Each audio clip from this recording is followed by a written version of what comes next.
সান্ডা বর্তমান সময়ে এত পরিমাণে ট্রেন্ডে আছে, সাকিব আল হাসান যদি টি-20 ম্যাচে ডবল সেঞ্চুরিও মারতো তাও মনে হয় এত পরিমাণে ট্রেন্ডে থাকতো না।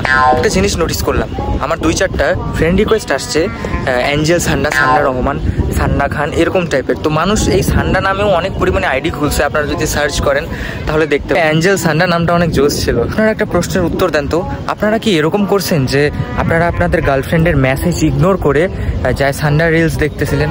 এরকম কি হয়েছিল করেন ভাই? এই সান্ডা রিলস দেখাটা যদি কোনো চাকরির মতো হইতো তাহলে মনে হয় আমি পুরো বড় মাঠের মালিক হইতাম।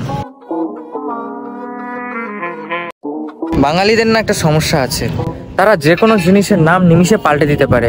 মানে আপনি যদি আকিকা করে আপনার নাম যদি রাখা যায় কুদ্দুস, ওরা নাম দিয়ে দিবে মনে হয়, থাক না বলি, আমরা যে তরমুজের নাম শুনছি মধু, হ্যাঁ এতদিন জন্মের পর থেকে যেটার নাম আমরা তরমুজ শুনে আসলাম সেটাকে তারা নাম দিয়ে দিল মধু।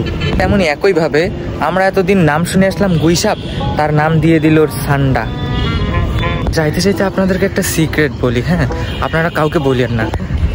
আপনারাও যদি আমার বন্ধু সানির মতো 4-4টা বিয়ে করতে চাচ্ছেন কিন্তু শক্তির অভাবে করতে পারতেছেন না, তাহলে